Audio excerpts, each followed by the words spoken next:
Good day, viewers. You are welcome to today's edition of Retirement News. We are happy to come your way again today, and in our determinations to keep deepening awareness on retirement, we will continue to provide you with the necessary information and updates within the retirement space. I remain the promoter of this program, Mr. Chusudo Okonta, the publisher of Eastpen Online News Channel. Today, we have come again with another good topic that we want to consider. And just in our usual way, today we will not be providing our normal recharge cards, but as we come your way again in subsequent editions, we actually come up with. And today we'll be looking at a topic that says reviewing the Pension Reform Act 2014 with sound mind. Reviewing the Pension Reform Act 2014 with sound mind. That is what we want to actually look at today. And before we go into that discussions, let's just highlight some news items that we have. The first thing that we have to say has to even align with the topic we are discussing today.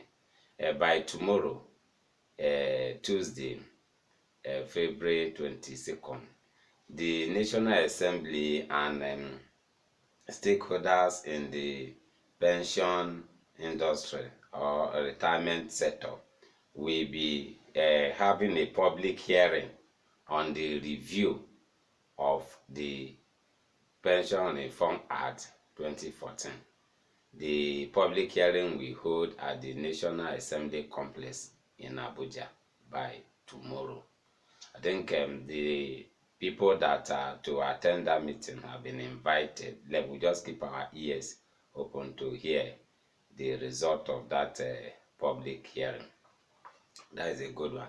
Then the second news that item we have here has to do with the performance, of the pension fund operators. We learned that as of December 2021, around 1.69 trillion was invested in the banking sector by the pension fund that's operators.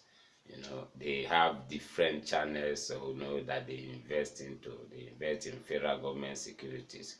They invest in capital market. This one has to do with local market securities, and we are told that 1.69 trillion was invested in that window. These are just the few news that we are bringing to you today. And let's go into our discussions today. Just as I have said earlier, the topic we are looking at today is reviewing Pension Reform Act 2014 with sound mind. Why are we actually discussing this today? Because by tomorrow, as the stakeholders gather to make their contributions towards the review of the Pension Reform Act 2014, we are very, very optimistic, and we believe that all the contributions put together will help to evolve a good act that will really take the pension business to a lofty height. And that is why we are calling on all that are involved to make sure that they put their mind to this review.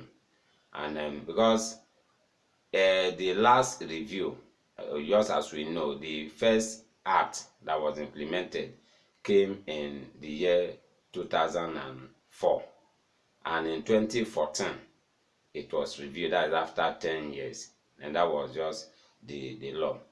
After 10 years it was reviewed, and from 2014 now to now, which may not be up to like 10 years now, if I can get it right, but why the urgent review of this 2014 act came was that because there are a lot of lacuna in the 2014 act, and that was why both the National Pension Commission and all, even the National Assembly, thought it wise for them to look at the law and at least clean it up, and it's a good move, because if, according to even the chairman on pension at the national, that is at I think at Senate, he said he has been inundated with different bills seeking different amendments of the act. That tells you that the act has a lot of loopholes, and even in the course of this discussion, we are going to identify one of those loopholes that we believe that should be attended to. And let's just look at what are our expectations. What are we even expecting from this public hearing and the final, emergence of a new act, if the act is actually signed into law this year, which will now be Pension Reform Act 2022. We are believing God that will have such things to in place. If you look at like what I have here, this is a copy of the it's called Pension Reform Act 2014 as amended. You can see it here. If you open to page 3 of this Pension Reform Act, page 3, that is section 4, subsection 1 of it, you will see an error that is in this act. Page 3, just page 3 of the act, section 4, subsection 1 of the act. It says, let me just read that from the beginning. It says, the contribution of any employee to which this bill applies shall be made in the following rates relating to his monthly emolument. And I say A. It says a minimum often percent by the employer. A minimum often percent by the employer. And what ought to be there is a minimum of 10% by the employer. They now take a minimum of 10, made it often. Often, that is making of 10. They put the 10 together. Somebody that doesn't know more about this thing will just read it like that. A minimum often percent by the employer. It ought to be a minimum of, separated 10%. But you say a minimum often percent by the employer. And be part of it, that one, they got that one right. A minimum of 8% by the employer. These are the things that we need to address, because if you look at that, now what they're actually saying is 10%, but the 10%, the way they put it there, when you read it, is often. That is English, often, not even 10. Because when you put the of and 10 together, it gives you often. That is one of those things. And we believe that there are many other things in the book that need to be looked into. Like this one, now why they are doing that, before they gazette it, I think this copy has been gazetted, such things should be cleaned up. And that is why, in the expectation, one of the first things we identified there is that the new act should be void of errors. They should try as much as possible to come up with something that is clean, and after they've collected all the submissions, they should look at it before it should be gazetted. Now, another expectations we are looking at from this review is that we are looking up to a good and practicable contributions and remittance.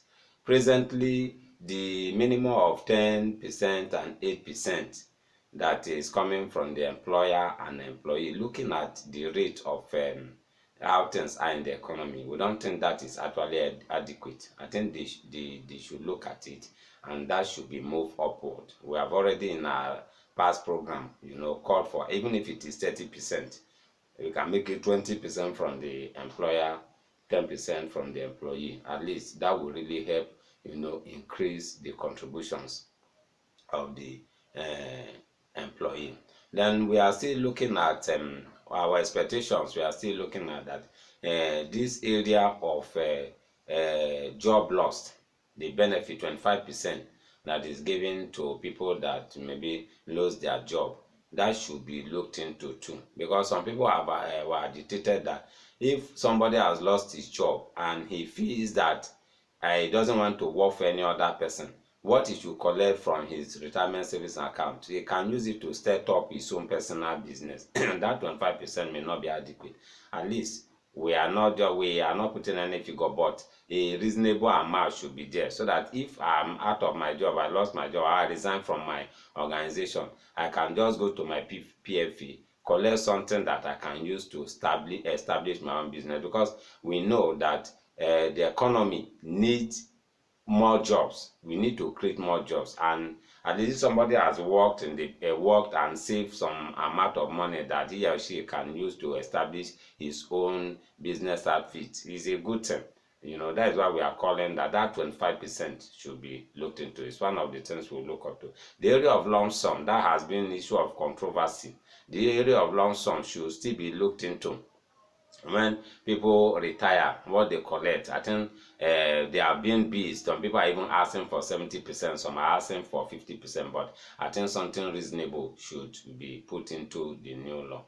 Then we are still looking at the area of en bloc. We don't even want to see this en bloc, but if en bloc is to be done, that 550 below that they put there is not it. At least it should go up to at least 1 million, 1.5 million, even 2 million. If your contribution is less than 2 million, you can take en bloc, and with that somebody can even do something with it. Then we are still looking at the issue of contributory voluntary contributions. The issue of voluntary contributions should be looked into, a process whereby they allow people to contribute through their employers, and oftentimes most of these employers are not even contributing and remitting. It has been a challenge. There are many people that are hurt in that web. They can't do voluntary contributions because they don't trust their employer to remit their money. That should be looked into. Then we are still expecting that the new law we have to do something on the issue of letter of administration. The issue of letter of administration has kept many funds in the hand of pension operators, while the beneficiaries are just languishing in poverty. What they supposed to take as their benefit, because they don't have access to letter of administration, that has kept them from benefiting from what their fathers or mothers have led for them. I think the issue of letter of administration, should be looked into. Then we are still looking up to opening up the investment window. The new act should open up investment window. People have been calling that at least the operators, pension fund operators, should be given opportunity to exploit even in the international investment opportunities. They should allow to be played within the international opportunity, because the window is limited. That is why today most of the fund is just in the federal government securities. That is that we are still looking at proper enforcement and implementation of the law. Today, it's just only about 6 states that have actually embraced this thing fully. I think that space should be opened up, and those in the private sector that are yet to comply, I think there should be enforcement to ensure that people really comply with this new law that we are expecting. We want to just stop here. These are our expectations. We are believing God that after the public hearing, when the new law comes, it will really come, and it will be good and robust, that will take the retirement a business to a lofty height. Thank you very much for giving us your attention. I remain Mr. Chusudo Okonta. In case you want to reach us, you can reach us through our numbers, which are 08054269557 and 07033253527. Remain blessed. By the grace of God, we will still come your way in the future.